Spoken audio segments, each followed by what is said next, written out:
Space and Style is both a manufacturer and distributor of building product solutions. Technology has been very important in helping us achieve our objectives at Space and Style, because through technology we've been able to communicate, we've been able to keep records, we've been able to store our data, we've been able to reach our customers, our stakeholders, our suppliers. The bulk of our suppliers are actually out of the country, so we use technology to reach our suppliers, run our logistics through technology, communicate both internally and externally through technology. The future for both Space and Style and Safaricom looks quite promising. At Space and Style, we're actually reevaluating our business processes. We are now looking to go into digital selling, e-commerce. So I believe that more products will come that will be able to support companies like us to expand and improve our services without having to have brick and mortar shops. And as a manufacturer with an automated line, we are looking to go into smart manufacturing to improve on our processes, improve on our quality, and also ensure that our factory and manufacturing processes are actually quite sustainable.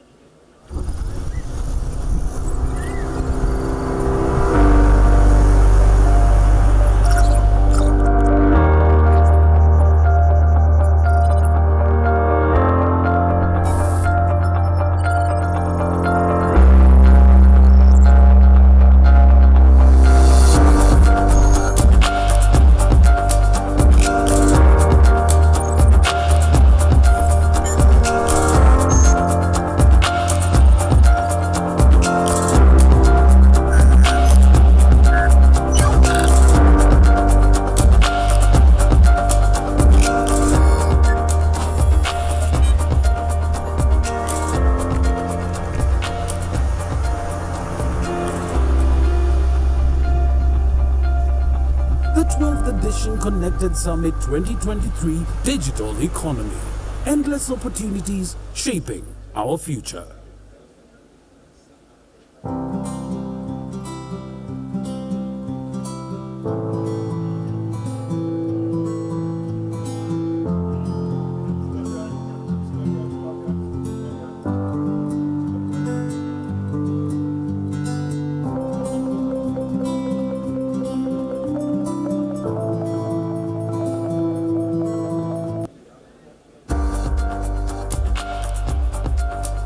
I am John Tanwe, BS ICT and Digital Economy.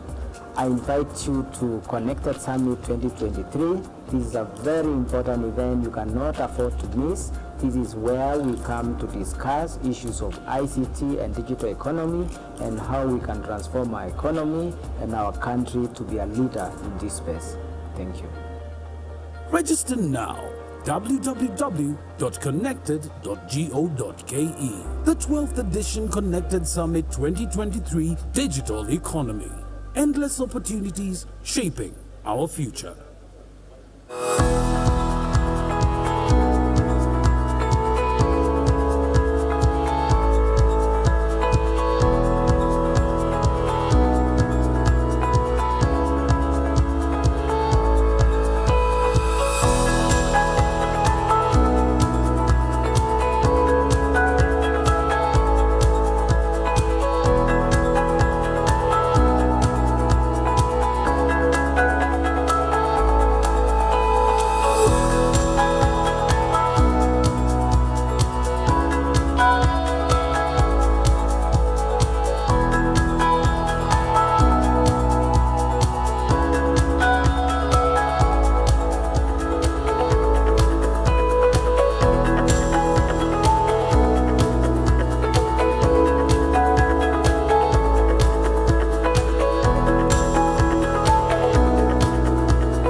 we salute the ones who see the game differently.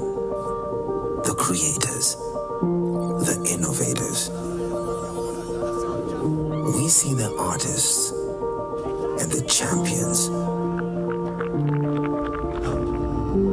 Those who look beyond, who want to wake up every day and give everything they've got to make an impact on the world. The believers in change, the digital warriors, the you. Good morning, and welcome to the final day of Connected Summit. We are in the final stretch. Our chief guest is here, the Cabinet Secretary for Investments, Trade and Industry, Moses Kuria. Thank you so much for joining us, Waziri.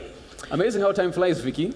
Indeed. Lots of discussions have taken place, lots of connections have also happened, and at Connected, you like to finish strong. So even on this particular last day, in terms of the discussions we have, in terms of the relationships we forge, on this last day, as we said, we start as strong as we finish. That is correct. Of course, the track for today is Digital Enterprise Business and Innovation. We have a plenary and, of course, the Oracle Innovation Awards, the highlight of the final day. Even as you talk about that, by the way, the conversations also happen online. Yeah. The hashtags Connected Summit 2023.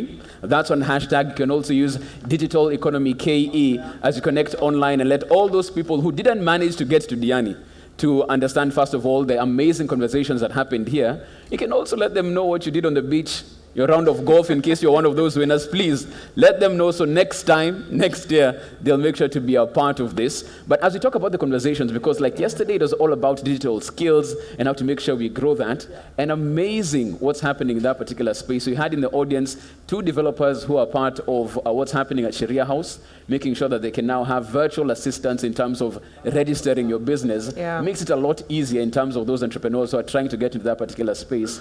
And even as we talk about business today proper, it's an interesting segue to what will happen in this particular sector as well. No, indeed, when you think about the future economy, the future of work, which is one of the conversations, 50 to 55% of jobs by 2030 in Kenya will require some form of a digital skill. So we can't get away from that fact. Right. And not only in a Kenyan context, looking at what's happening globally, we've seen some of the big global companies, JP Morgan Chase, have over 1,000 data engineers just trying to see how they can make sure that their workforce isn't laid off because of technology, but how can they make the technology more collaborative with humans so that it empowers what the labor market needs. So it's not about layoffs every single time, but AI can actually create more jobs. All right, let's now move on with the program. I'd like to invite the ICT Authority CEO, Mr. Kamanguya, to take us through the speeches of the day and, of course, the plenary. Round of applause for him.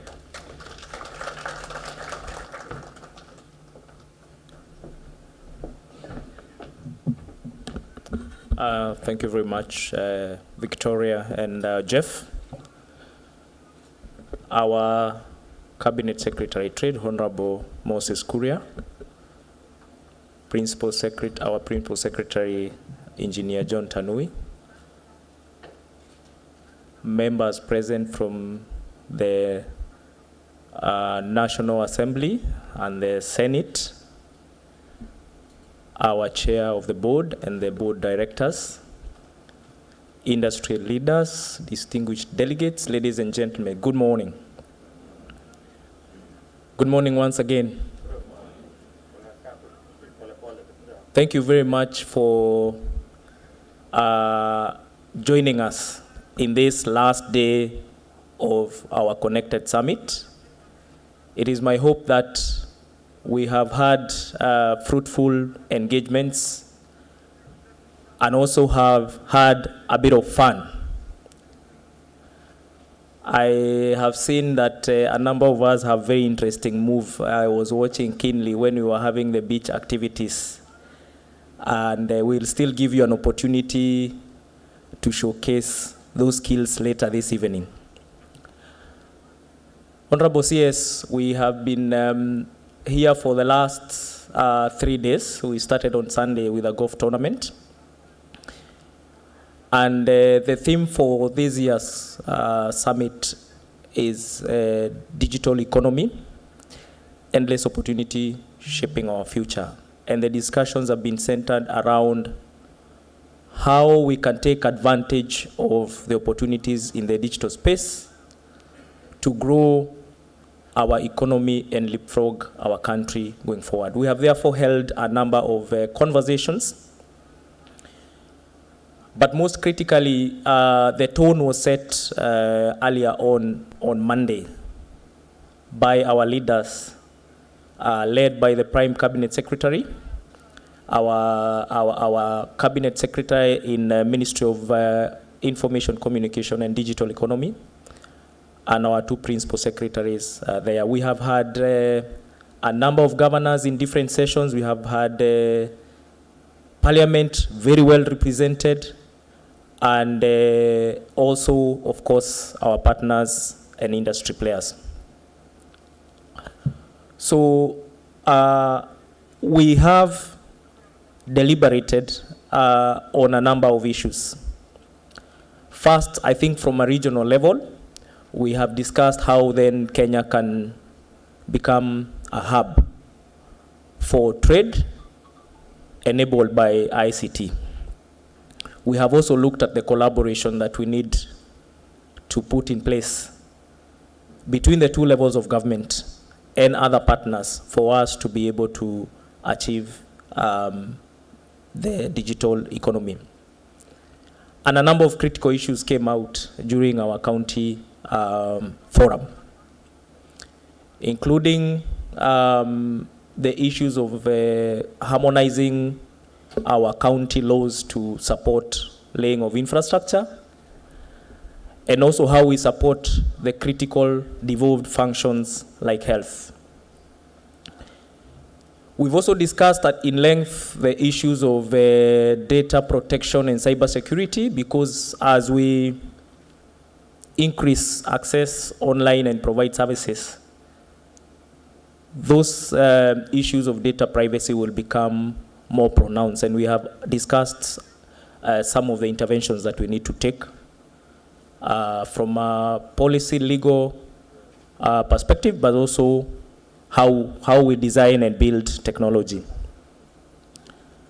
Waziri, we also had interesting engagements on one of the emerging areas on e-waste management, because we have an explosion now of gadgets and devices that are becoming a nuisance in our country and indeed in the region. We also have been engaging the private sector and our development partners on how we can work together to effectively utilize investments from the private sector and the government to reach more citizens from an impact perspective. And one thing that we have agreed, the government is going to provide the required platform from a legal and policy framework. And the government is also going to do the hard work of increasing reach and creating the infrastructure for the public, for the private sector to come and plug in. The issue of funding also have been discussed in these forums, where we have explored opportunities for us to work together so that every single shilling that is spent, regardless of whether it's coming from private sector or public sector, in any case, we agreed that this money is coming from the same citizens. We then use it towards achieving our goals and avoid duplications of effort. As we come to a close, we shall also be showcasing innovations. And we are very deliberate on the area of innovation, Waziri. So we have discussed how we support innovations at the county level all the way to the ward level. And indeed today we have a number of innovations which we'll be showcasing later. That is just but a brief highlight of the discussions that have happened here today, this week. And we really hope that we should be able to have actionable items that will then, take forward in this space. With those few remarks, allow me to invite Engineer John Tanui, our Principal Secretary, to come and welcome our CS.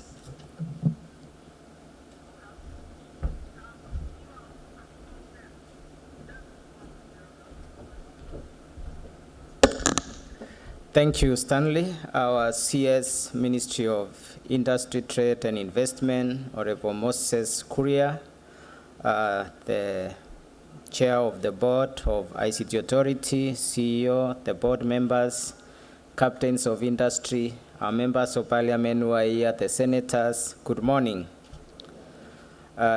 CS, we are quite excited to have you here.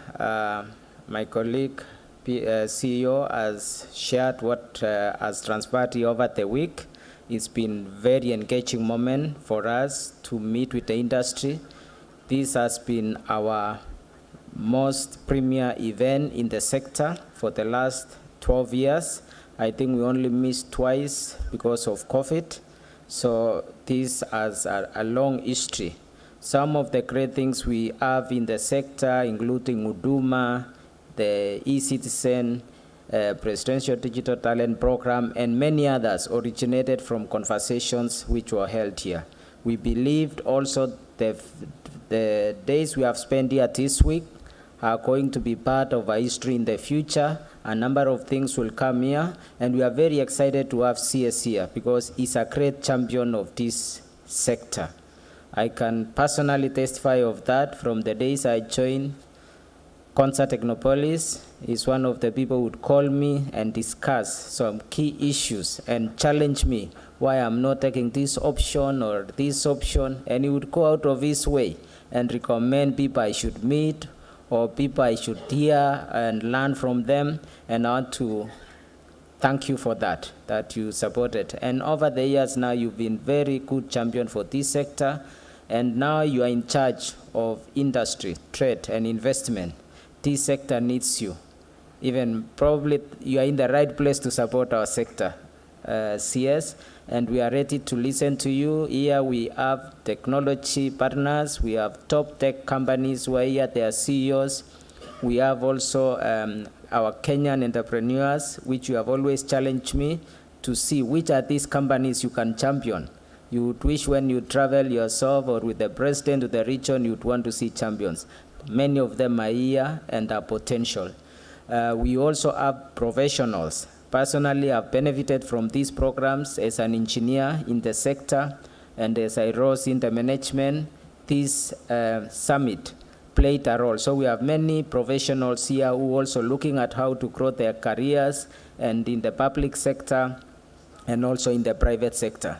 We also have our legislators who play a key role in this sector, and these are the team who are here. So we are very honored, Wasiri, to have you here this morning. So without much ado, it's my honor and pleasure to invite our CS. Let's welcome him.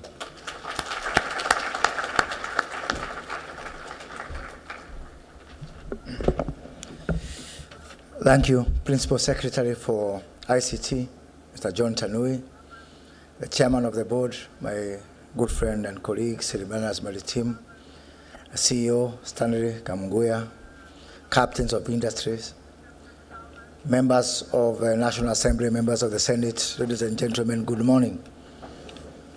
I am delighted to be here today. I have always followed up on the other connected cases, but I think this one comes with an extra dose of energy, and I'm liking what I'm hearing, the brief that I've received about the topics that were covered in the first 2 days. First of all, let me bring to you the support and the commitment of the government under President William Ruto to growing this sector. And it's something that I keep saying. Our oil and our gold is our technology as a country. So we're not here by mistake, and we're not here by accident. We are here because we believe that using technology, we can be able to leapfrog over so many other, even developed countries. And all we need to do is to dare to dream, and we'll get there. If John Michuki, the late, and God rest his soul, was a conservative, would we have M-Pesa today? The answer is no. So here comes another opportunity for us to dare to dream. And as Lester Doro wrote, fortune favors the bold. Unless we are bold, then luck will keep evading us. I am also here today because I consider myself as one of you. Many years ago, when I joined the banking industry, I specialized in management of technology through business processes. And I had an interesting career in that sector. At one point, I'll tell you a story. I used to be a business analyst at a certain bank, and I was so much interested in coding. I was not very good in coding, but I was always, amazed by coding. So like the way you would be left with your father's toys and you start playing around with them, one time my developer went home and left me with the system. And I actually tried to code. It was a platform. How many of you, let me see how old this crowd is. How many of you knew of a certain coding platform known as DataEase? Very few. That shows that I'm soon joining the League of Ancestors. So how we used to know a good developer those days is something we used to call balancing of the brackets. So you have got 7 brackets on the right. So if you have got 6 on the left, then there's a problem. So you have to keep seeing where you got it wrong. So anyway, it was a bank, and we were developing something for payments. And there's this thing that had really defeated us about how to treat cross-currency transactions. And Beryl, I remember Beryl Atieno was my developer. She went home and she told me, now if you want to sleep in the office, shauri yako. So I tried and tried and tried for this formula, and somehow it couldn't. So it was late, and of course, those days in the beginning of our careers, you don't have a car. So I went and I took a matatu and I was going home. Before I got home, the formula came to my mind. And I alighted from the matatu and I went back to the office. And I got it right, I actually got it right, and Beryl was amazed the following day. Anyway, I am a tech enthusiast, and I went out of there to work in several countries. At one point, I was a head of technology projects for the biggest Islamic bank in the world, and the only non-Muslim who was allowed to present technology products before the Sharia Committee, which is the apex governing body for Islamic banking. The only non-Christian who was allowed to do that because nobody else could do it. But the epitome of what I consider my career in this US sector is after many years in banking, I joined the consulting world. And I was based in Dubai, and I was selling technology, for several companies, most of them European companies and American companies. And there is this company from Germany that my company was representing. It was for remote management of desktops. For those of you who assume things were the way they are today, we have come from far. So this company, it was called Matrix 42 from Frankfurt. So I was representing them in the Middle East and Africa. And I sold quite some installations. But the biggest win for me is when I managed to close a sale for a remote desktop management software to Wipro. I said, somebody asked me, how can you sell milk to a cow? How do you manage to sell software to an Indian company? That one will still remain on my CV. Plus, of course, many other things that we did also in this market. I was among the first team that introduced utility payments via ATMs. ATM was the highest level of automation you could do, way before the mobile phone. I was in the team that brought the electronic fund transfer, MICL for check clearing, and also what now became RTGS as you know it today. So it's been interesting. I also didn't mention that in the 1990s, when I was in the beginning of my career in banking, all payroll, all government payroll, I don't know, John, if it has changed, but all government payroll used to be managed from a big mainframe system that was sitting somewhere in a Herufi house. And actually, I remember because that machine, it used to heat up, and you have to open the doors and the windows for the air to come in, so that it can be able to process payroll. And that time, civil servants are waiting for their salaries, yeah? And the most difficult civil servants were the teachers, because you are somewhere in Bugoma, and the teacher has gone to the bank, and the money is not there because the mainframe machine. I actually remember the mainframe machine was actually bought on the same year that I was born. Yeah, we were age mates with the machine. And here it has refused.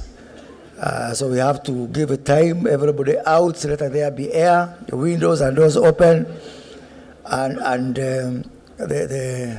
the bank manager is now calling me from Bugoma and telling me, what do I do?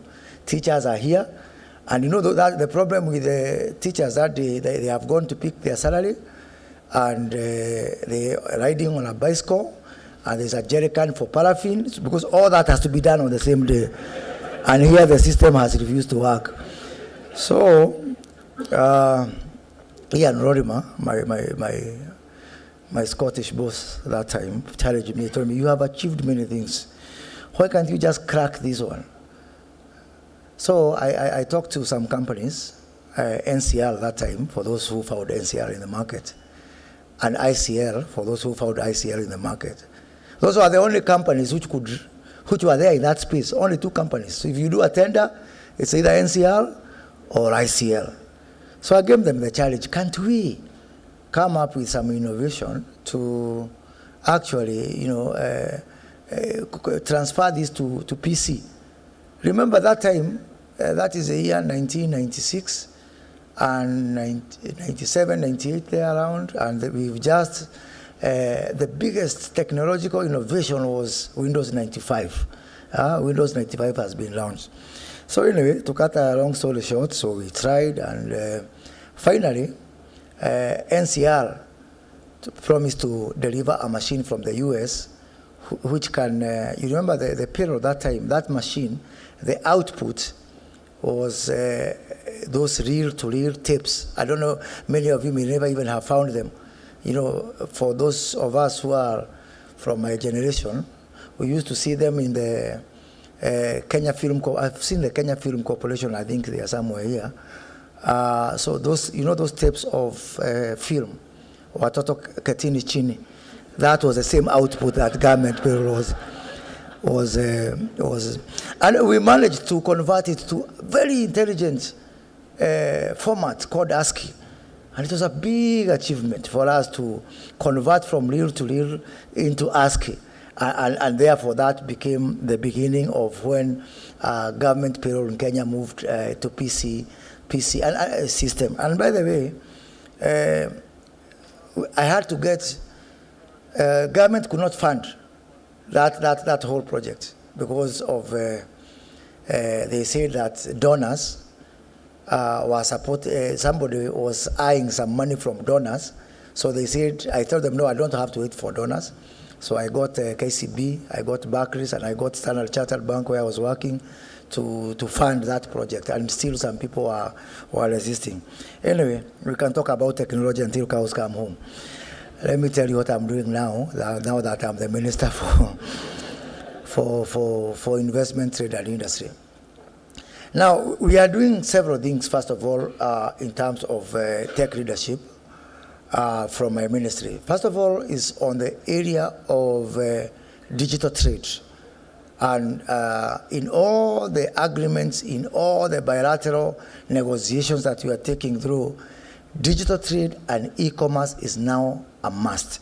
We are discussing it within the East African community. We are discussing it within COMESA. We are discussing it within Africa Continental Free Trade area. We are now negotiating. We put it within our agenda for our economic partnership agreement with the UK. We are discussing it under the Strategic Trade and Investment Partnership with the US. It is one of the topics with the UAE, with whom we are negotiating right now. And it is one of the topics also with the European Union, which we are just about to sign any time now. Other than that, we are hoping that by Madaraka Day, His Excellency the President is going to launch our commodities exchange, COMEX. And this is going to have a profound impact on the way we do business in this country. And not just in this country, but also in this region. So you can imagine that now, in another 8 weeks or so, somebody from Moya in Kirinyaga can be able to go to online and say, I have got so many tons of rice. And somebody from Kisumu is going to go online and order for that rice, and using our warehouse receipt system, we trade the receipts on the commodities exchange the same way we trade our shares. And then somebody, once they buy from the exchange, somebody else with their truck goes to Moya, to the warehouse, picks the rice, delivers it to Kisumu, and business is going to be done within this country by people who have never known each other and who don't need to know each other. That is the power of technology, and that's what we are doing. So that's a for us, very important way in which my ministry is adopting technology. Last week, for those who are in the AmCham meeting, we also announced the partnership we are doing with some companies. We're talking to Microsoft and other companies to actually automate the process for engaging businesses and investors in this country through the Kenya Investment Authority One-Stop Center. This system, which we are calling PASHA, and which I am going to work with you, John, to ensure that all these people are registered on PASHA. Because unless we know where they are, then how can we be able to help them? How can we be able to support them? Because right now, we are scattered all over. And using this PASHA system, we are hoping that we can be able to put things together. Those are just but some of the very few things that we are doing as a ministry in support of this journey of digital transformation. So how do I see us working together? I see us working together in several ways, ladies and gentlemen.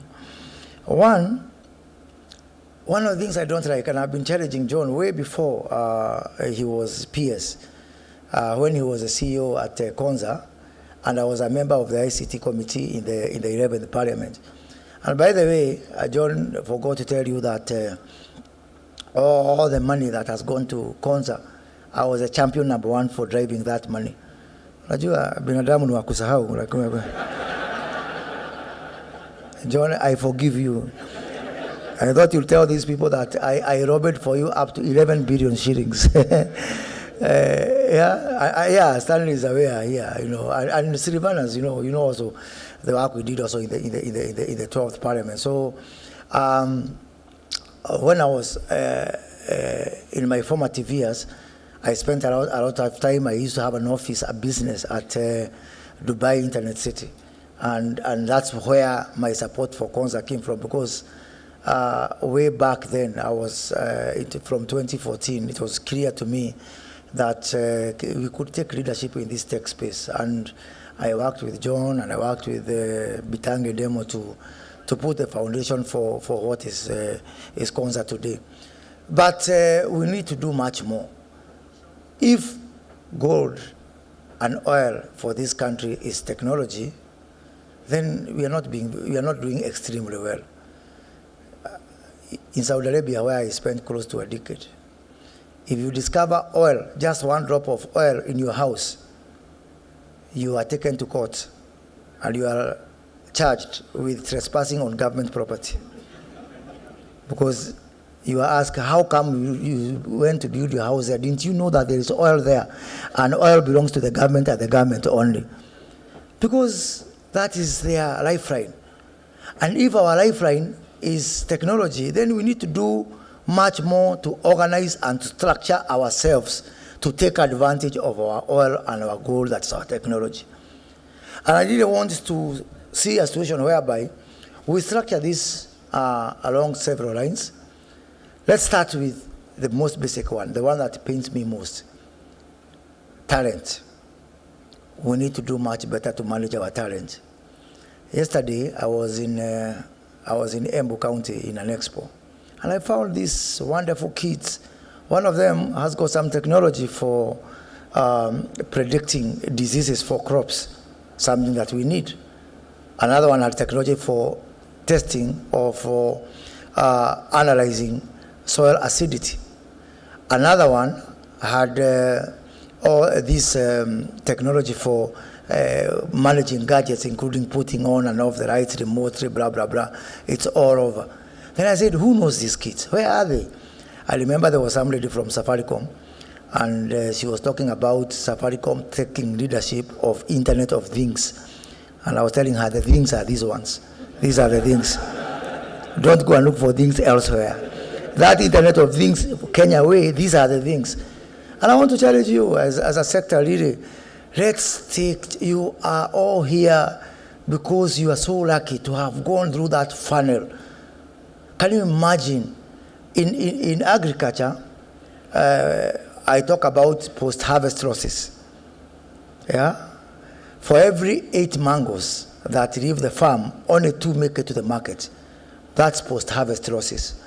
And we are doing a lot of stuff, building up aggregation centers, industrial parks, to be able to stop the post-harvest losses on mangoes and avocados, on tomatoes, and stuff like that. So that one I will do. What about the post-harvest losses in the tech world? Who is going to do something, John? I'm doing something about mangoes and tomatoes. Can you please do something to stop the post-harvest losses in our talent? Because you can imagine, from 10 talented people out there, how many make it to Connected KE? I'm not saying you're not smart, but I'm saying there are more smarter people out there than you who are not fortunate enough to get a connection to make it here.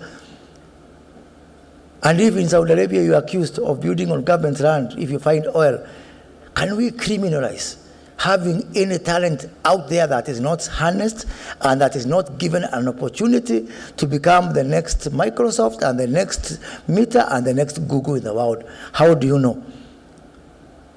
And that's why we've agreed with the Ministry of ICT and Ministry of Education that we talk about the Silicon Savannah.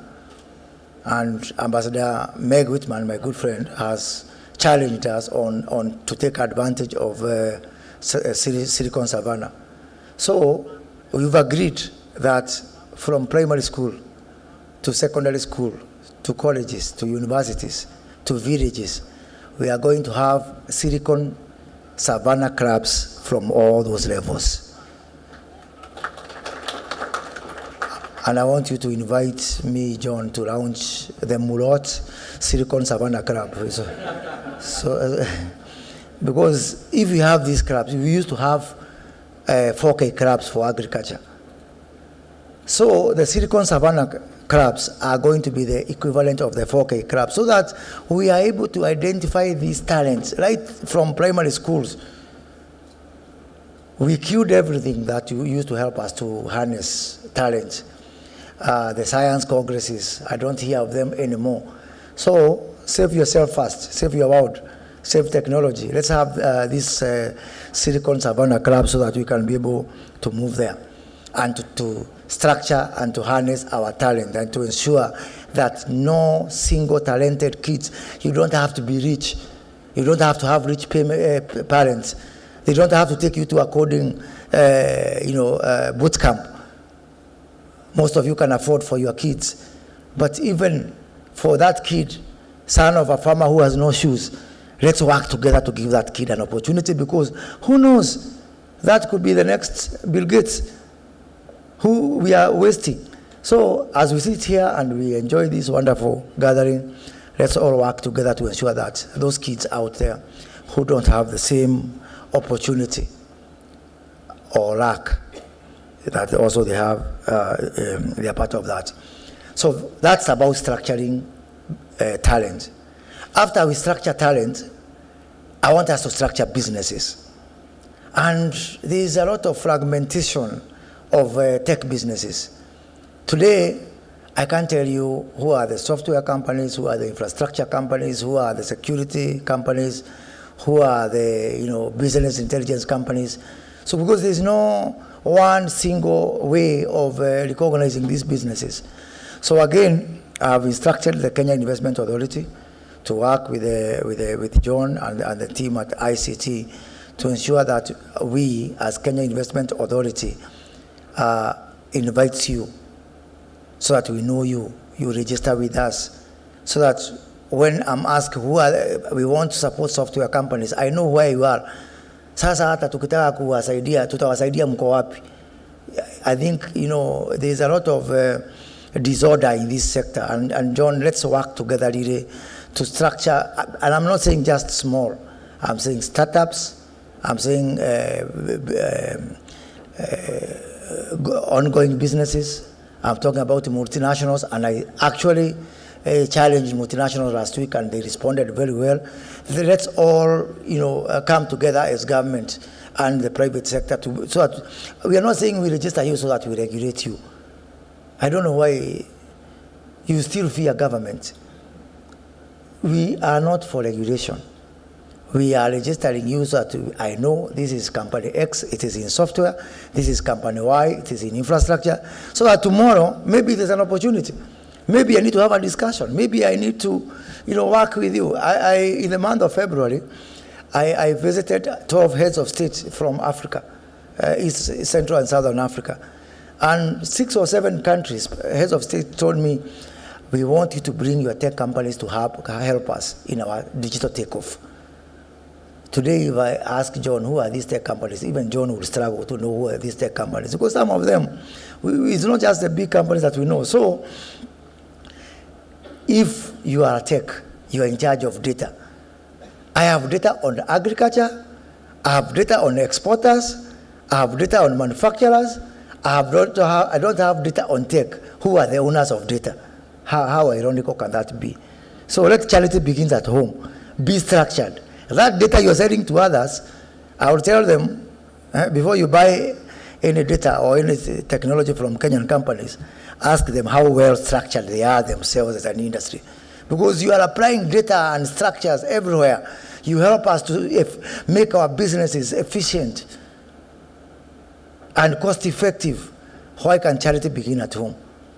I don't know where to go to get software companies, to get hardware companies, to get infrastructure companies, to get BI and security companies. Let it start right here and let charity begins at home. So that's now on structuring businesses. After we structure talent and we structure businesses, let us now move to the issue of finance. And by the way, let me tell you something. There is no problem of finance in this country. We don't have a problem of money in this country. We don't have a problem of capital. Next time you go to conferences such as this, don't ever again say, tuko na shida ya capital. There is no problem. The problem is that lack of structure. Because there's a lot of people moving out there. They're telling me, now when I move to the world, I've been 5 months as minister. In those 5 months, I've been to 23 countries talking to investors and looking for markets. The number one area of interest in Kenya, of course, is renewable energy. The number two is technology. There is a lot of interest there to invest in technology, to fund technology, to establish businesses here which are technology driven. So money is there. Money, you cannot say problem is money. So if we structure talent and we structure our businesses, we become more transparent and more visible and more formalized in the way we approach it, money will come. And I'm working with one of my state corporations, the Kenya Development Corporation. You used to know it as ICDC before we merged it with the Tourism Finance Corporation and the Industrial Development Bank. And what we are doing at KDC is that we are setting up the first tech fund that is government run in this country. And that is happening imminently now. So if you get structured and you want equity investors, ask me. I have them through the fund. This is not just a government fund. By the way, government contribution in that fund is going to be 0.0001%. The rest of the money is crowdsourced. It is a platform for, we are working with World Bank to put together that platform for equity, for debt, even some component for grants for purposes of skills development. And so that now we form this partnership. So I have the money. You just innovate. You just create businesses. Look at the frontiers and ask me for the money. Are you ready? Mko tayari? Very good. I think I'm talking to Masonko hapa wahitaji pesa. But it's okay. So the other area is actually on structuring innovation. Because also innovation is all over. It is like abandoned children out there, who leave people to their own devices. I have been talking to universities, and I have lost count of the number of innovations which our kids develop. Then XYZ big companies, including, by the way, multinationals, they go and they talk to these kids, and these kids just give their innovation, no patents, nothing. They just give it for a bowl of soup. And this is not acceptable to me. So I've also instructed another state corporation within my ministry, the Kenya Industrial Property Institute, KIPI, you all know KIPI. And I've told KIPI, I don't want innovators to come and look for us in Nairobi. I've asked them from next week, they are going around all the universities, picking up all the innovations and giving them trademarks right there at the university level. Yeah, instead of waiting for them there. So that now the discussion between the innovator and the entrepreneur can be a more balanced one. Because right now it's not a balanced one. It is one guy is there, big guy, strong guy, that is the entrepreneur. The innovator is down there, and the innovator has got no freedom of choice. He has no freedom to say no. Now what I want to do is to empower that innovator so that we can also have some voice on the table. Yeah, because if you don't put these people on the table to discuss, to be part of that discussion on our takeoff, on how we take forward our digital transformation, they will be there, but as part of the menu. And today, they are not on the table, they are on the menu, because you guys are chewing them mercilessly. Finally, is on the issue of the business environment. And last week, the president made some, historical, earth-shaking, groundbreaking announcement. Sometimes I don't think governments are lucky, because I don't think we were given the recognition we ought to have been given. Some of the things that have really hampered tech investment in this country, within a 20-minute speech by the president, were knocked off. Take, for example, I've seen the logo of AWS here. and all the other people who have been talking about the 30% ownership rule. And I'm happy our parliamentarians are here because next week our ICT ministry with my ministry are sending the proposals to Parliament to remove this regulation for the 30%. If you are Kamau and Wekesa company, and you formed your company hoping that you are going to be the local partner, the local shareholder for Google, too bad for you. It will not happen. It is not possible because that is not where the world is headed. The world is headed into an area where we have got a liberal environment for investment.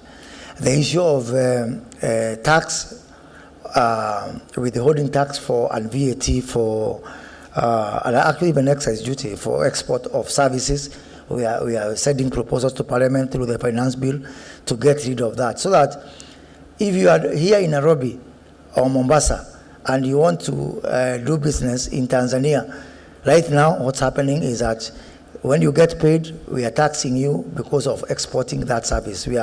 So that's really coming to an end, and all this plus all the other bottlenecks that the president announced last week is so that you can be able to create a conducive environment that is going to continue attracting investment in this gold and oil that is our technology. And then it's on the issue of our infrastructure. The program that John and Eliud in the ministry are rolling out with ICTA of 100,000 kilometers of fiber is unprecedented. And you are in the industry, go to any country, probably South Korea or something like that. So it's going to place Kenya on the map, firmly on the map. But we are not going to depend on government financing to take off this huge connectivity project for two reasons. One, because it's not the right thing to do. This is one area where the private sector needs to take lead, and I'm going to ensure that we create a mechanism where the private sector can be able to undertake this project. Government's role should be regulatory, supervisory, enabling, and policy making. That is the role of government. The other reason is because we have no money. Yeah? Even if we wanted to, we don't have money, the kind of money to be able to take off this project. So I want to invite those of you who want to take part in this project. We have agreed that we are going to make money available on equity basis or debt basis, whether it is in manufacturing or fiber, whether it is in those people who are going to actually be doing the civil works. Once you go to John and John gives you the contract, John will send you to me, and I'll ensure that you have the money. You don't have to go and get frustrated by our banks. And you know what has been happening? I have talked to our partners, our development finance institutions, most of which are working with KDC to make this money available. And I want to challenge banks, the commercial banks. I want to work with all of you, and I will put you together so that we can be able to work together. But there's a conversation we have to change. A bank goes out there and says, I want to fund the tech startups in Kenya. I want to fund those people who are in the digital transformation, who are manufacturing fiber, who are doing the civil works. So give me money, I go and lend to them. So Mr. Velvet Hart of a development institution out there gives money at 1%, even 2%. Then the bank comes here and gives you that money at 18%. If it was money from, let's say, deposit mobilization for which they are paying, if it's expensive money, I can understand. But money that was given by DFIs and other partners, ostensibly to take off our digital transformation. Then you come and you take money 1%, you rate the money at 17%. How different are you from that person who goes on television, televangelist in the US, ask for donation for clothes and food for those children dying in Africa? And then you go to Mutindoa and you sell Ogekomba and you sell the clothes. There's no difference. There's no difference between you and somebody who is getting ARVs to give to people who are dying and you come and sell it. Getting money cheaply and not giving that money at the terms for which those people who gave the money intended is criminal, is unethical, is morally wrong, it is indefensible. And that's the story I want to change by ensuring that government through our own DFI is in the middle of that conversation to ensure that the money that is intended for you actually gets to you and actually helps us in our takeoff. So with those not very few words, let me take this opportunity to thank John and the team and to congratulate all of you and tell you that Kenya is actually on a takeoff. So you are either part of it ama ukae kando kando. Kama gari yako haisongi, odoa jam tusonge. Thank you very much.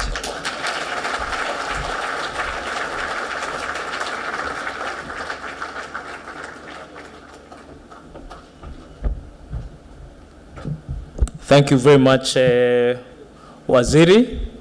I think really it was timely to have you today, because over and above the other issues that we have been discussing, you have really given us a new dimension of how we need to address the issue of technology going forward. We particularly welcome the idea to establish the Innovation Fund. It is indeed an area that we have been struggling, and you have captured it very well, how our innovators are selling out their innovations to foreigners, so cheaply, when we should be getting value from them. We also appreciate your ideas around collaboration with KIPI, because again, that is an area that the technology space has been struggling with from an IP perspective. We think that we cannot talk about the digital economy without working with you as the CS for investments and trade, because while this area is heavy in investments, you have actually made it so simple and provided guidance in terms of how we can structure these investments. We thank you very much. I now want to invite Jeff to pick up the program from there. Interesting. There's never a round of applause for the MC when he comes back on stage. Thank you so much for that, and of course a very insightful speech into that particular regard. And CS Kuria, you're absolutely correct. Kuna masonko wengi pana hapo nyuma, but CEO will give you my number. Unaweza cheza kama wewe kwa M-Pesa yangu. Do what you need to do. I'll leave it entirely up to you. But of course it touches on a raft of issues, even as CS, from talent to structure, to capital and deal flows, and how that's working, and how we can actually try and level the playing field when it comes to that whole David and Goliath issue of intellectual property. How do innovators feel safe when they get to the deal table and they don't have the patents that they need to actually negotiate from a position of strength? So very key issues discussed there, and very interesting and pertinent as well, because our next speaker has been in all of those spaces, has worn all of those hats as well. I'm talking about business executive, techpreneur. He's also a television personality. You've seen him there as well, as he's structured and invested in certain companies. Let's please welcome on stage our speaker, Christian Anu. Round of applause for him, please.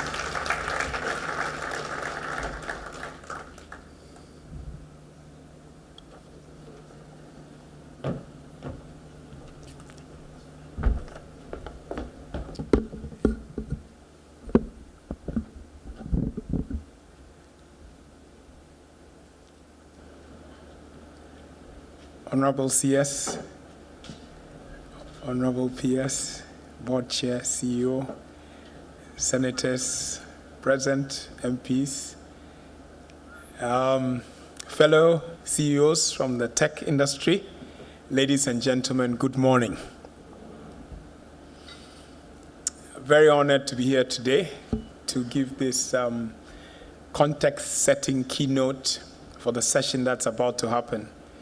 I think Bwana CS has done such a great job also, just bringing to light some of the very bare knuckle truths of what's happening in the tech industry, especially for tech startups.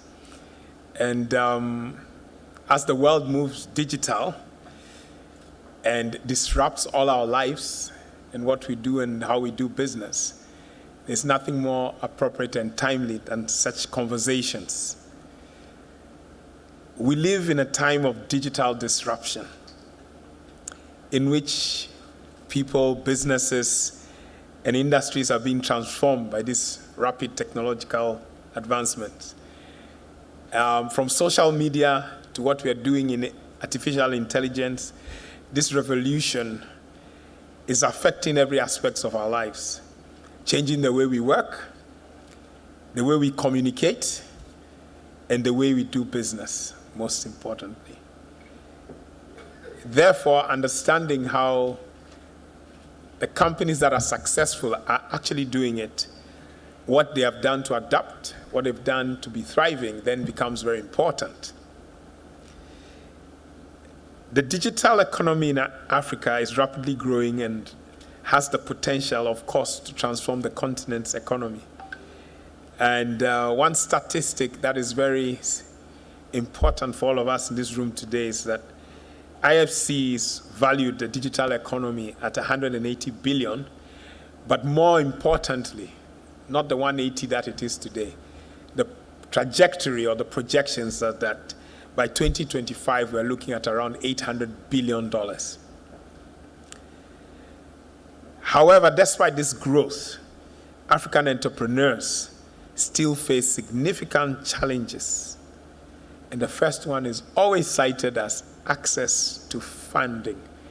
And so when the CSA is putting together a fund, and very little of it is government is going to be crowdsourced, that is music to my ears, and that is music to the ears for a lot of entrepreneurs.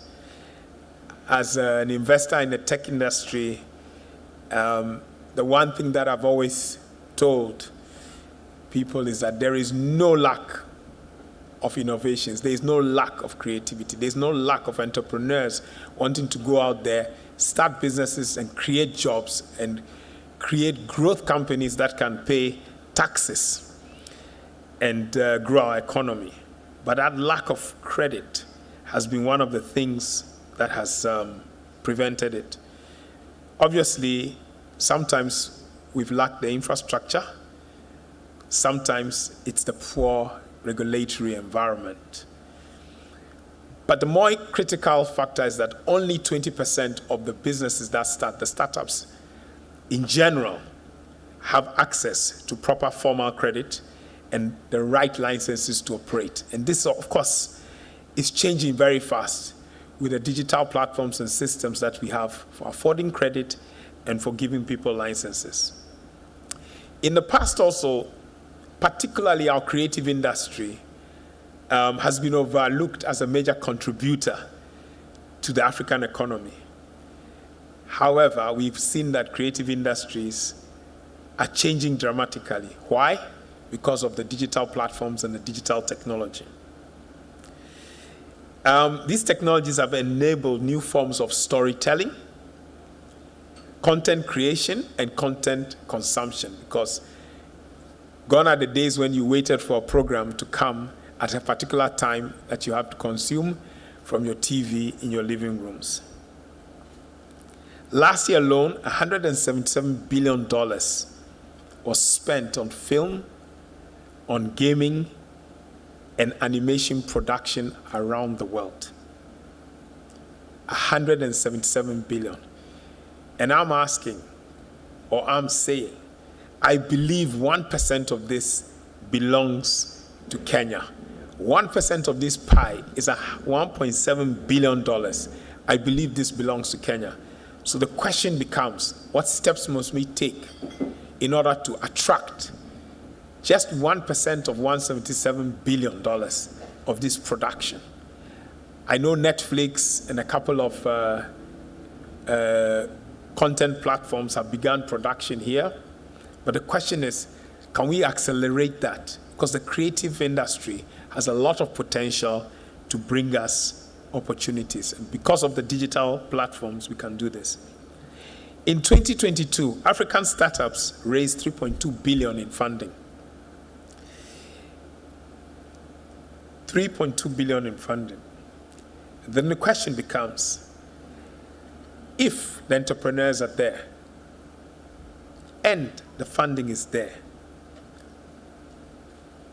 for Africa in general, how is Kenya positioned, or how are we positioning ourselves in order to take advantage of this? African enterprises are increasingly attracting significant investment to launch and scale their businesses using the digital tools and platforms, with startups in sectors, of course, such as fintech, edtech, health tech. And I am informed reliably by my significant other that there's also nail tech coming. And so the ladies are not being left out on the other side of the game in terms of the cosmetics and the beauty industry.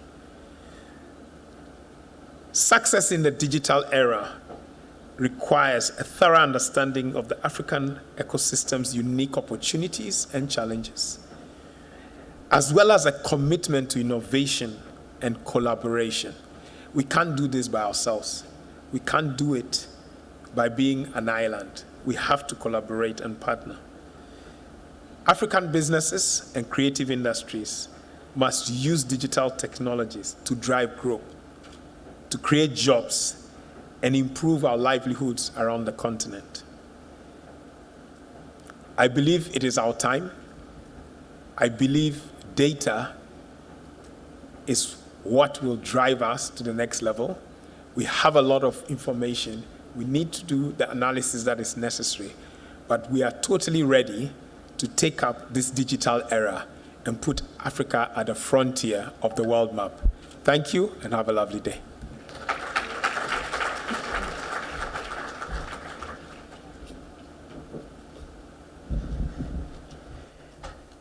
Thank you so much. One more round of applause for Chris, setting the stage.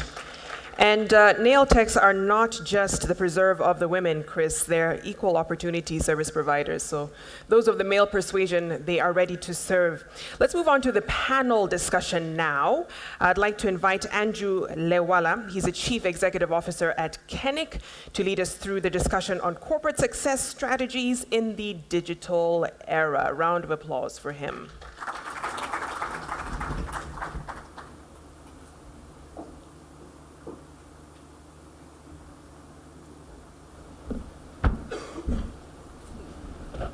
Thank you, Victoria. 6 years ago to the day, it was a day like today, last day of the conference. We were preparing for the gala night. I was very excited. I chose to go dancing at the beach without my shoes. Unfortunately, after a few drinks, I must commit, I've stopped drinking now, I lost my shoes.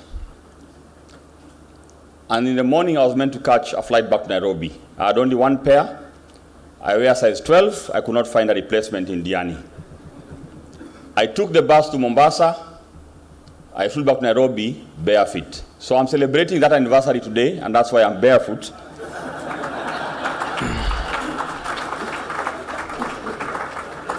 And sorry, Stanley, the cheerleader at ICTA, I hope it does not lower the standard of the conference. But also, 30 years ago, my mom prophesied, I will be an evangelist. I protested. I went and did science, maths and physics. I went into computing. But currently, I'm the Chief Evangelist Officer at Kenik. I sell .ke domains. So how right my mom was, I will still evangelize. So today we have an exciting panel, and allow me to call to the stage our panelists to discuss what I believe the Waziri has set the tone very well, and my friend Chris Enanu has also extrapolated on that. So we'll have a few questions and hopefully bring in the plenary to add their voices. Without further ado, I'll call to the front from the Kenya Film, Timothy Karibu. From the Media Council of Kenya, Bwana David Karibu Sana. We have from the editorial board what used to be called the Kenya Yearbook, Madam Debo Willis, please. Representing the startup ecosystem, the SMEs, entrepreneurs, we have Eric. We have from the banks, the KCB, and Waziri was very brutal a bit there, Grace, who is also heading products there.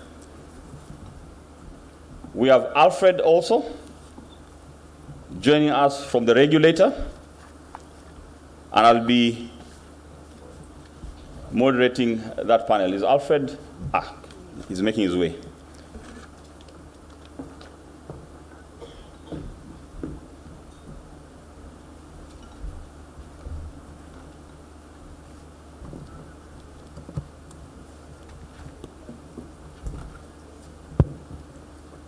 I hope you can hear us loud and clear. Excellent.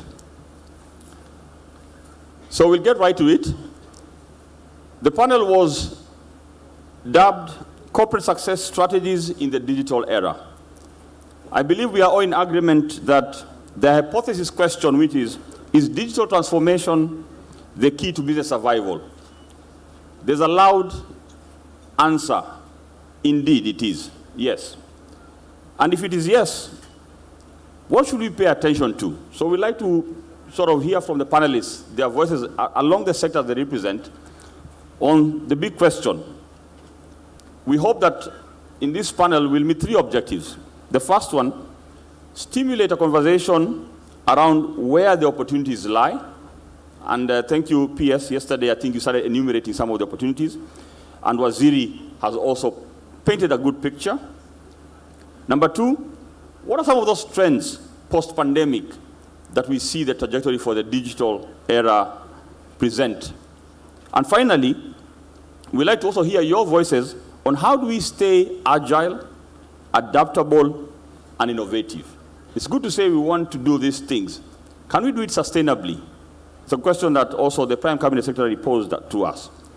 So I'll allow my team to, within 60 seconds, introduce themselves, what sectors they represent, and then we'll go straight into a quick fire question and answer.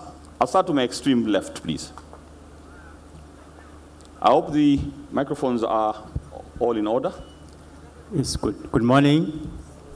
Yes, my name, as you heard, is Alfred Ambani from the Communications Authority of Kenya.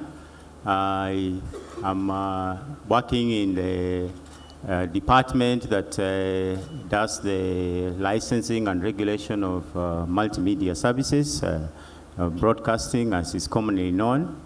And the authority, of course, is the regulator for the ICT sector. It's more of a facilitator, and that is what we do as our vision of transforming a country into a digitally transformed nation. Thank you.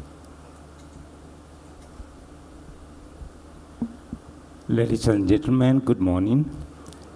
I am Eric Odipo from Silicon Overdrive, Business Development Lead.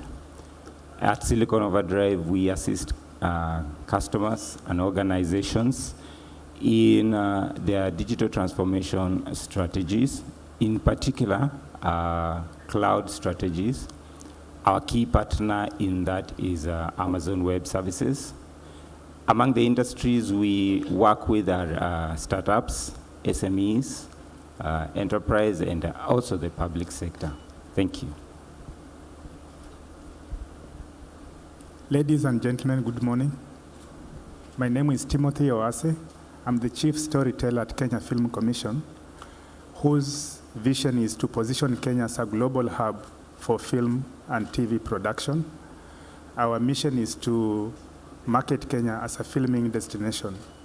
And before I proceed, allow me to appreciate C.S. Kuria as being a great storyteller based on his presentation this morning. Tumpigie makofi. C.S. Kuria talked about nurturing talent, and that is at the heart of Kenya Film Commission. So in line with the theme for this year at the Connected Summit, digital economy, endless opportunities for shaping our future, I just want to say that we are connected to this theme 100% because our role at the Kenya Film Commission is to ignite the screen sector, which covers gaming, animation, and filming. This is because when you talk about technology, digital economy, you think about the creation of storytelling, management, think about distribution, and how we consume content. So we are going to discuss this as we progress. Thank you very much. Good morning. My name is David Omoyo, CEO of the Media Council of Kenya. We regulate the unregulatable, the people who, when you tell them tumetoka kwa barabara kidogo, wanakuita threat to press freedom. But we keep doing it because we have a duty to do that, and we appreciate the pressure that comes back and forth. Waziri, thanks for support during the last parliament. I like the stories you said. You forgot to say the day in 2018 tulikuwa Kisumu, ukaniambia tuende tupakue viatu rangi, nikajipata mahali nikatoroka nikakuacha. I will say something about it.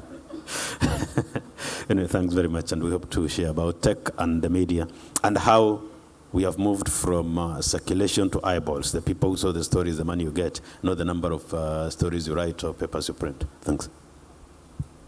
Hamjambo nyote. My name is Debo Willis.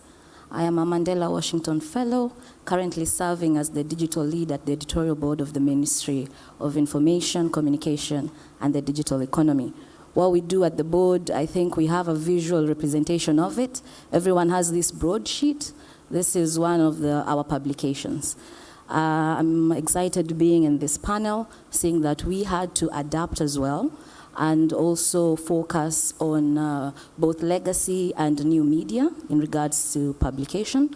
We inform the public of how government agenda affects them. So thank you for having me. Good morning, everyone. My name is Grace Wanjambogwa, KCB Bank Group. I'm the executive lead for products and solutions. As you know, from a KCB Bank perspective, we cover the retail side, so from consumers to corporates to government, and working towards our refined vision of for people for better. We're on a journey, and ours is to make sure that wherever we come from, whether it is a fellow staff member, a stakeholder, a customer, they come out better. So for people for better. Waziri, thank you for, I must appreciate Waziri. He constantly challenges us.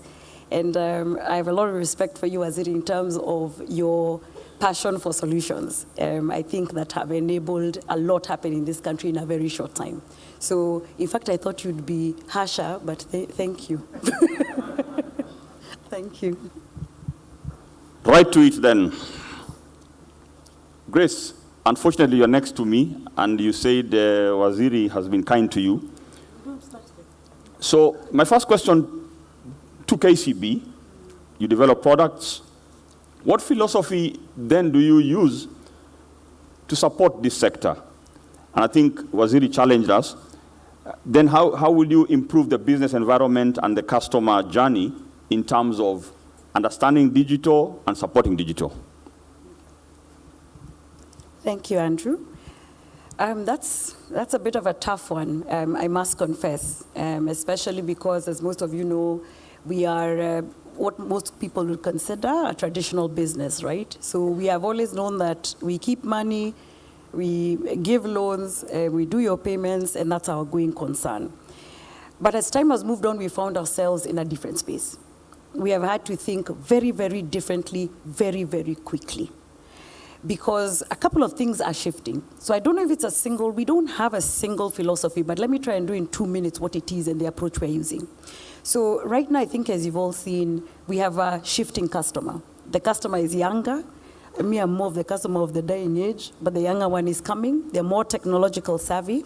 They are more loyal to their needs than to brands. A lot of us older ones were loyal to brands. They're not loyal to brands. They want frictionless.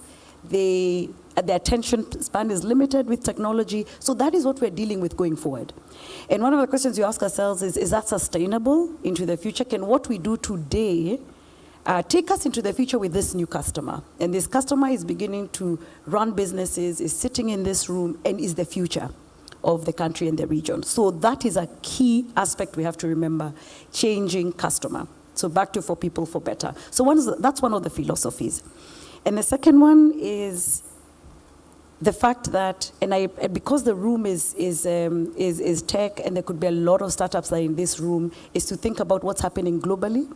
And when we think about what's happening globally, how does it impact locally? Because not everything that impacts globally is coming locally. But we're seeing a number of things. We're seeing e-commerce. We're seeing digital trade, as Waziri was saying. But most of for digital commerce, from an e-commerce perspective, we're seeing more social commerce. So Kenya has gone slightly differently in terms of that. So we have to factor that in. We have to factor in that trend. And we're also seeing a lot of value chain. So for us, the question is, our customer, I've told you, younger, what problem are we solving for them from a business, personal perspective? If you're not solving a problem, we don't need to be doing it. Right now we already do what we do, which is keep money, give out money. So we need to think very differently how we garner the attention of the new customer. And we'll have to do that in a number of ways, and value chain is one of them. And I'll give some examples. And as we are doing that, as we need to make sure that our brand continues to be strong. So we still need to be a key lender. We need a place where you keep your money safe. We need to keep the lights on. We need to have people writing emails, but at the same time, we have to innovate. So what we've also done is create a digital financial services hub, from which sprung our platform, Vuma. That was a key game changer in how we wanted to be able to operate. So you have a bank that operates BAU and then the platform. And as Waziri noted, we've been challenged a lot. Some of the stuff we've done, Hustler Fund, we were able to partner with the government and another bank and did it in 2 weeks and launched by December. And the other one is the work we do with counties, where we've been able to innovate for counties, to be able to ring fence their collections, revenue streams, make sure money is coming in, pilferage. So those are the sort of things that we continue to innovate around while keeping the bank going. So I think, Andrew, it's not really a philosophy. First, I would say it's following our customer, what we are seeing, and how do we solve their problems while keeping our lights on. Thank you for painting that picture. I'll move quickly to Willis. Government entity, so I think the flavor will be a bit different. Twofold for you. So how are you able to stay innovative and adaptable in the environment you are in, being public sector, in the face of constant change? And is the policy posture currently supportive, or there's something we can do about it going forward? In the board, and I believe in the Ministry of Information, Communication and Digital Economy, one of the things we've taken up is fully embracing the changes, the technological changes that we see. I know for us specifically, we've started the discussion on how to leverage on AIs. I know we had that discussion yesterday. And at the board, we've already started the discussion on how to leverage on AI to communicate better, how to talk to ministries, departments, and agencies on their own ways of communicating better with Mwananchi. So I believe that some of the things we can take up to remain innovative is also create an environment that supports creativity. And yesterday I was happy to hear from His Excellency, the Governor of Elgeyo Marakwet, who pitched and said counties are in need of collaborations and partnerships with the private sector. And I think this also refers back to the national government. There is a need for collaboration to develop, to create rather, environments that support creativity and innovation. When it comes to policy, I don't think Kenya has a policy issue. I think what we have is accelerating implementation. Some of the policies that I know affect creatives in this sector include the upcoming startup bill. We have the science, technology, and innovation bill. The digital master plan itself is a critical policy that we can use to take advantage of the space. I would say that there are several strategies that can be used to accelerate implementation. and they should touch mainly on digital skills. I believe KNBS said that 33.7% of Kenyans who are unemployed are between the ages of 20 and 24. This is the most innovative, the most creative age group that we have, yet a majority of them cannot find employment. So an environment that supports their talents, the commercialization and monetization of their talents will be an added advantage to the country. Thank you. Thank you, Willis, for that perspective. Let's move to the gentleman. I'll start with you, David. Again, for the management of time, it will be twofold. On the one hand, as a regulator for the media, what sort of top 2 trends are you seeing playing out in the media space? And the twin question, or the other dimension to that is, will you say then there's a blueprint they should pay attention to embrace these tectonic shifts going forward? Thanks. The first trend I've seen is the tech revolution. I know that's just a general catchword, but in this that as we made the TVs bigger and smarter, our young ones started consuming content on our phones. So we got a bigger screen in the house and all that, but people went to the phone. And therefore, consumption went personal. Well, you want to do something for public consumption, people are very personal. Luckily, because of AI and other revolution, you can now be able to channel content to the person based on what they want to watch and all that. You want to watch Trump, you can get all Trump on your feed, or you want to watch this summit, you can get all that and leave out all the other. If you want to do the crossword puzzle, that's all you will get ever.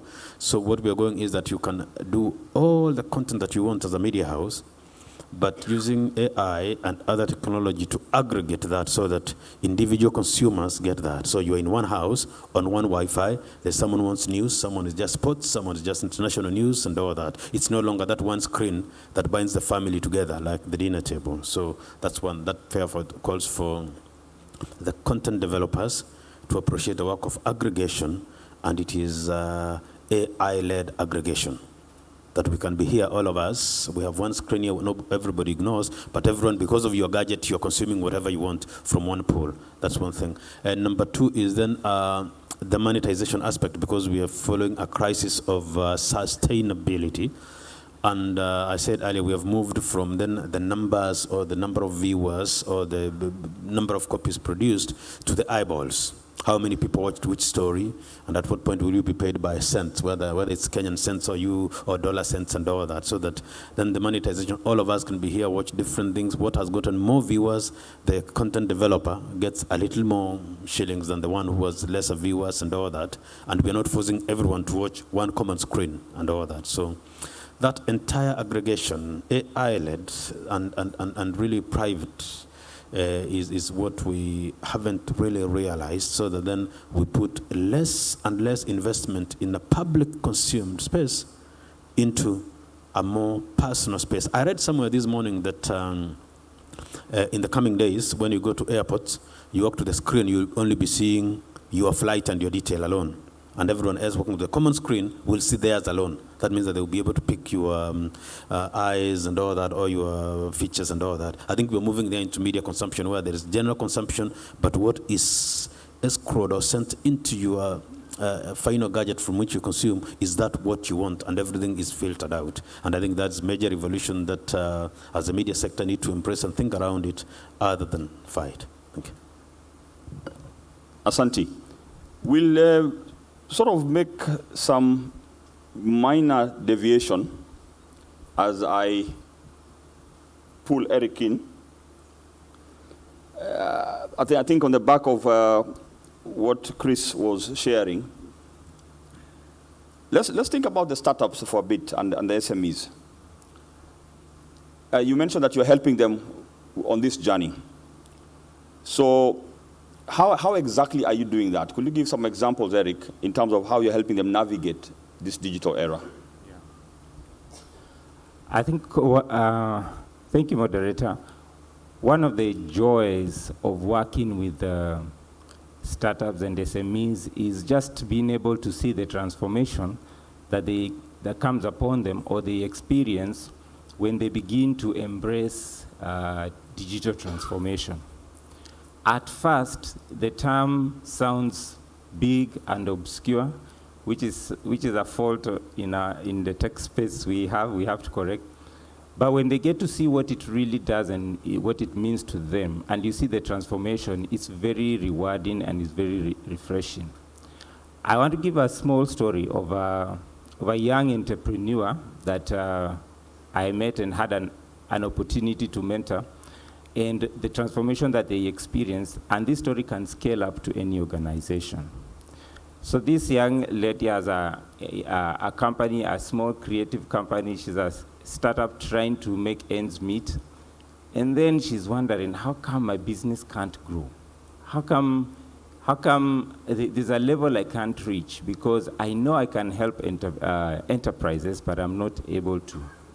And so when we had a conversation, we realized you don't need to do any complicated system right now. What you need is, let's look at what digital transformation would mean for you. Number one, can we move away from your private email to a corporate email? We did that. Can we register your domain? Kenik. Just look for the business name that you have, and it's available. All right, now let's make a static website. Okay, all right, let's now make a static website, something simple, and hosting platforms, cloud platforms to host such a simple website are so available. It was quickly done. And then he said, your digital presence, there's something about your digital presence, can you just upgrade it a little bit? So change your email signature and just improve it just a little bit. And she did that. And then we said, okay, now the next thing is, let's look at your business. How do you interact with the enterprises? Let's look at templates. You send quotes on email, but in the internet there are templates, business templates, on how you can do invoicing and quotes. And so she customized them to her business. And in a span of 8 months, I saw her business move from revenue of 50,000, for example, she'd make 50,000 in a month, in a span of 8 months to doing business of about 700,000 worth of business. Why? Because she just digitally transformed and just made small changes to her business that now she was able to upgrade and interface with the enterprises that would be her customers. So I would say a very strong yes to digital transformation for organizations, for startups and SMEs, and also give the comfort and assurance that the journey starts simple. The journey starts in a very sustainable way if you think of cost-wise, but it's very rewarding and it's very fulfilling. Thank you. Thank you very much. I'll come back to you, Tim. You're the storyteller. And I was very entertained when Waziri took us back memory lane.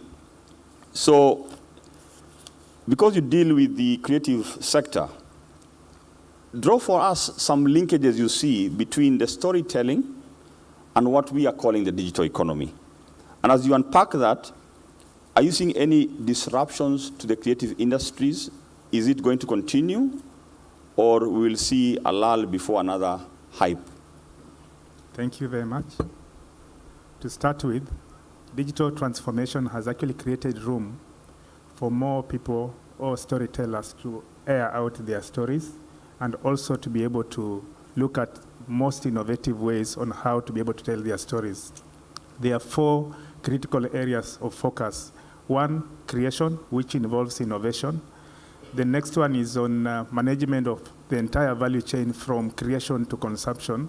Then there is the distribution component, where we talk of today, each one of us in this room has a smartphone and can be able to access any kind of content. In addition to this, there is a component of consumption, which purely, directly you are able to access whichever kind of content that you want from whichever destination in a manner that you want. What is more important is the fact that there is more localization of content than ever before. A village boy in Turkana can be able to come up with a story that can be able to be transcribed or translated into Chinese and accessed by millions of population in China. What I'm trying to say is that we have an opportunity today, and out of this disruption, there is more localization than ever before. Netflix, among other big distribution channels, are now sourcing for content from various parts of the world because they would like to tell local stories. Locally here, we have had a number of local media houses turning from foreign content to local content because that is what we want.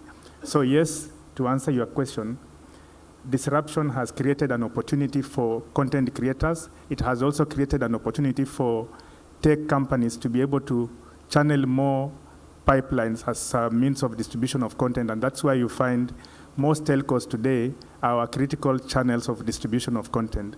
And as a storyteller, mine is to champion the same and position the fact that more storytelling has a potential to create more jobs as compared to any other sector.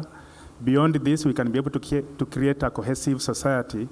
In addition to this, we have an opportunity for us to brand our country through these stories.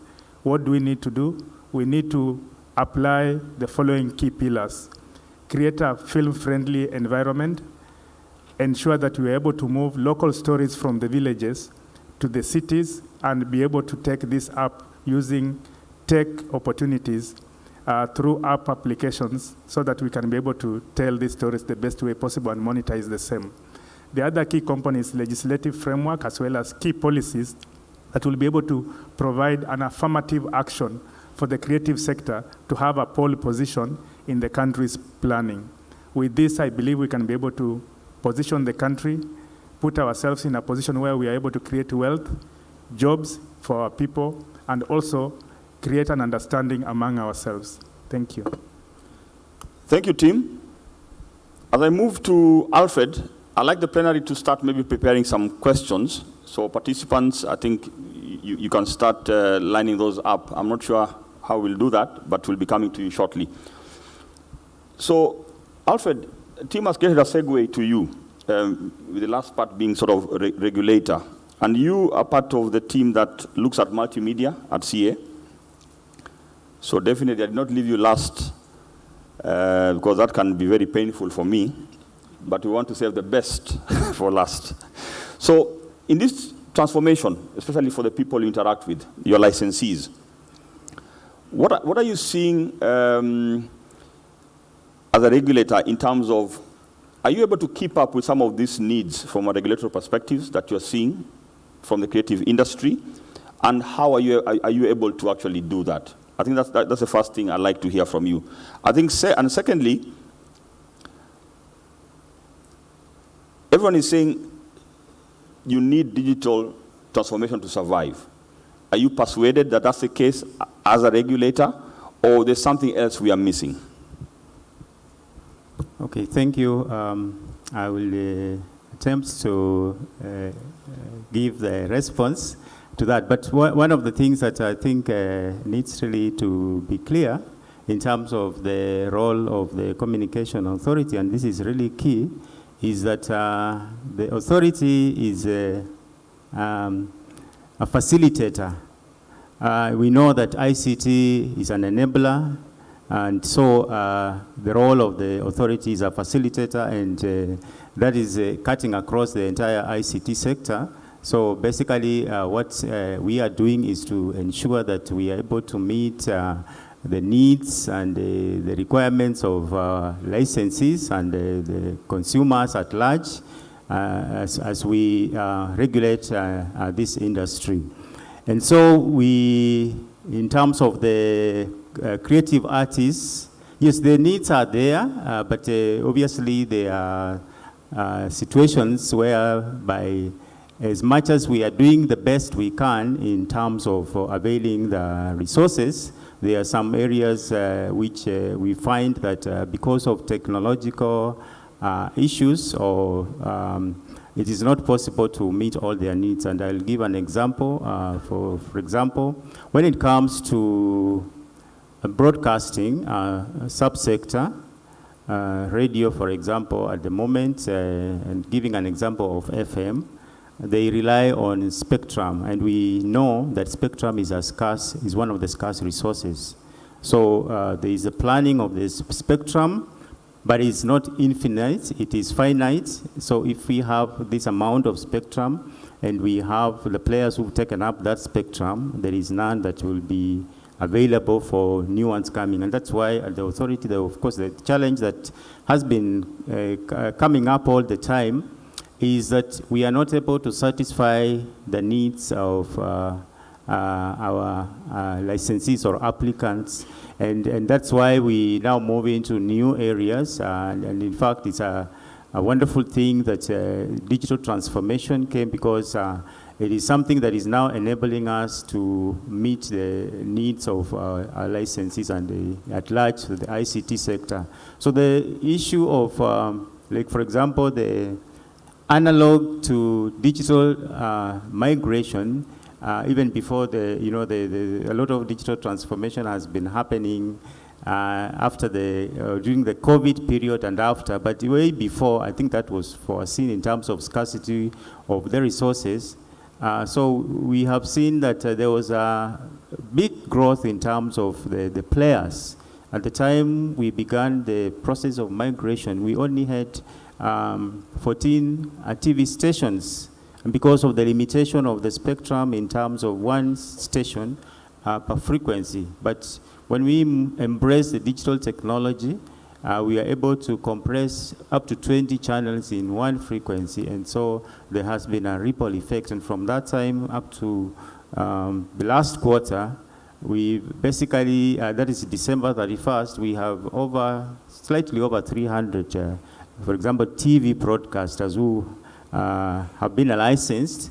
And why I'm saying this is because the creative artists, a lot of their productions, as my colleague from KFC is saying, is that there's a lot of stories out there, there's a lot of content out there, and they need to find channels where these stories can reach the public. And one of the channels, obviously, is through the digital channels that are on the broadcasting platforms that we regulate. The other issue is when it comes to consumption trends of our customers, or maybe the public, let me just put customers who are served by different entities in terms of the ICT services. Their trends have been changing over time, as was indicated by my good friend from MCK. So it puts a challenge also on our media houses, for example, or distributors, to be able to package the contents to suit the consumer in terms of their needs. The old timers or the older generation want to sit before a television to watch news. The young generation consume the news on the go. They want to receive the news all the time, so there is no time at 7 o'clock news or 10 o'clock news for them to be able to consume news. So they consume the news or they consume the entertainment on the go. And then also the mode of reception is different.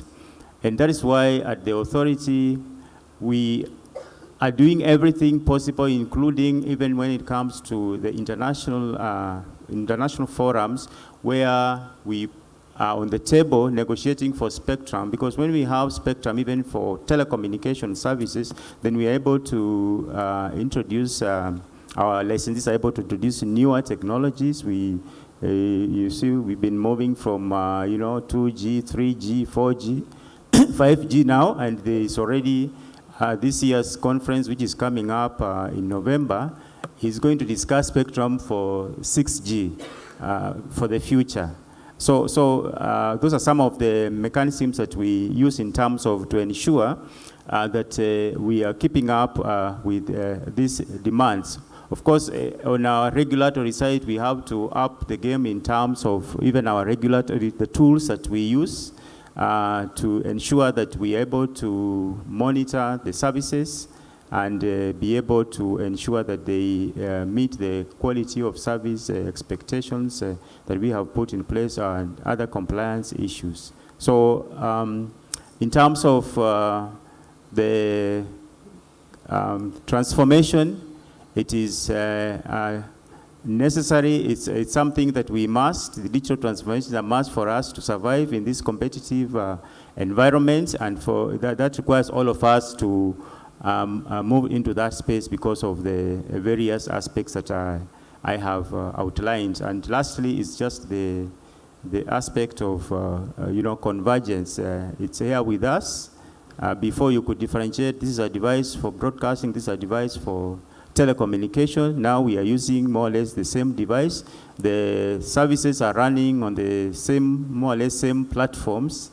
And so we have to keep on encouraging the transformation because at the end of the day, I will not be able to differentiate these different services. One of the measures that the authority has been taking is the introduction of the unified licensing regime, whereby we are sort of technology neutral because of the emerging issues or emerging technologies.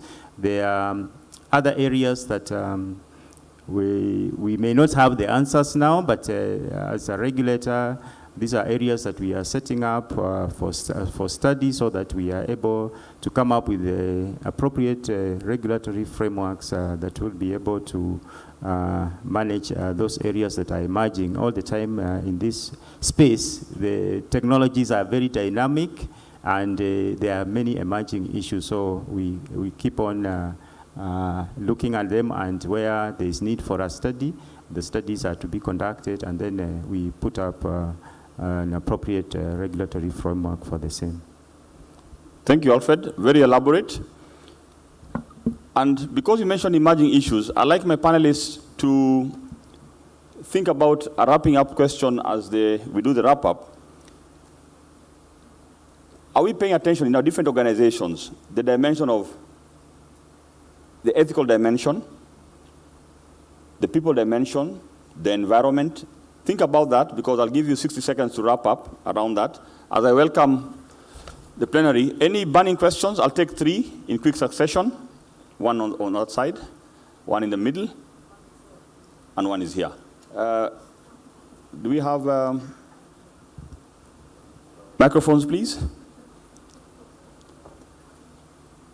So let's start with the gentleman there, then we'll come to you, Mheshimiwa. Thank you very much. Yeah. Good morning, everyone. My name is Michael Waititu from Jomo Kenyatta University Industrial Park.